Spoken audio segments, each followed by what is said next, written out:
Hello everyone, welcome back to my channel. तो आज की वीडियो में हम बात करेंगे managing conflict in the organisation, Mary Parker Follett के बारे में। So let's start the video. देखिए, मैरी पार्कर फॉलेट ने ऑर्गेनाइजेशन के अंदर कॉन्फ्लिक्ट को एक नेगेटिव चीज़ के रूप में नहीं देखा।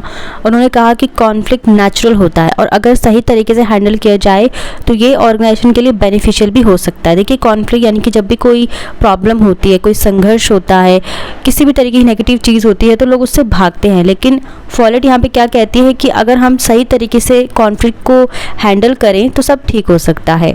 ठीक है, ये फ़ायदेमंद भी हो सकता है। फॉलेट का मानना था कि कॉन्फ्लिक्ट को सॉल्व करने के लिए डोमिनेशन या कॉम्प्रोमाइज़ के बजाय इंटीग्रेशन का अप्रोच लेना चाहिए।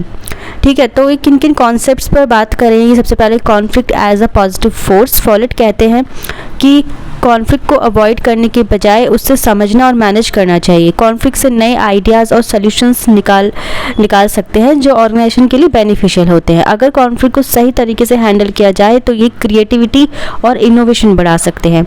ठीक है, अब बात उठती है कि तीन ऐसे कौन से वेज हैं जो कॉन्फ्लिक्ट से डील कर सकते हैं। तीन वेज बताए उन्होंने। सबसे पहला है डोमिनेशन। ये तब होता है जब एक पार्टी अपनी बात मनवा लेती है और दूसरी पार्टी को डिफीट होती है। ठीक है, फॉलेट कहते हैं कि डोमिनेशन काफ़ी प्रॉब्लमेटिक होती है क्योंकि एक तरफ से डिससैटिस्फैक्शन और रेजिस्टेंस बढ़ सकती है। कॉम्प्रोमाइज़, इस अप्रोच में दोनों पार्टीज थोड़ा थोड़ा सैक्रिफाइस करते हैं, लेकिन फॉलेट कहते हैं कि ये अप्रोच भी आइडियल नहीं है क्योंकि किसी भी पार्टी की ज़रूरतें ये डिज़ायर्स फुली मीट नहीं होते। इंटीग्रेशन, तो यहाँ पे फॉलेट क्या कहते हैं कि इंटीग्रेशन को बेस्ट अप्रोच कहा। इसमें दोनों पार्टीज मिलकर एक ऐसा सोल्यूशन ढूंढती है जिसमें उनके कॉन्फ्लिक्टिंग इंटरेस्ट को सेटिस्फाई किया जा सके। यानी कोई सैक्रिफाइस की ज़रूरत नहीं पड़ती बल्कि क्रिएटिव सॉल्यूशन निकाला जाता है जो दोनों के लिए फ़ायदेमंद हो।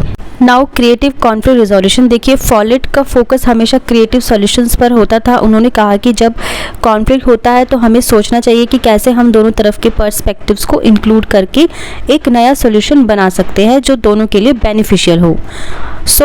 अब आता है the importance of communication. Conflict को मैनेज करने के लिए क्लियर और ओपन कम्युनिकेशन ज़रूरी है, यानी कि साफ साफ बातचीत होनी ज़रूरी है। फॉलेट कहती है कि जब दोनों पार्टीज़ अपने व्यू पॉइंट्स को इफ़ेक्टिवली कम्युनिकेट करते हैं और एक दूसरे को समझने की कोशिश करती हैं तो कॉन्फ्लिक्ट का सॉल्यूशन निकालना ईजी हो जाता है।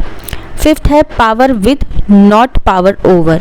फॉलेट का एक और इम्पॉर्टेंट कॉन्सेप्ट था पावर विद के बजाय पावर ओवर का। उन्होंने कहा कि ऑर्गेनाइजेशन में पावर का मतलब ये नहीं होना चाहिए कि एक पर्सन या ग्रुप दूसरे पे डोमिनेट करे, ठीक है, दूसरे को दबा के रखे, बल्कि पावर का मतलब होना चाहिए कि लोग मिलकर काम करें और कॉन्फ्लिक्ट को रिजॉल्व करें। जब लोग एक दूसरे के साथ काम करते हैं तो ज़्यादा कंस्ट्रक्टिव सॉल्यूशंस निकालते हैं। ठीक है, नेक्स्ट है ग्रुप डायनामिक्स। फॉलेट ने ग्रुप डायनामिक्स को भी हाईलाइट किया।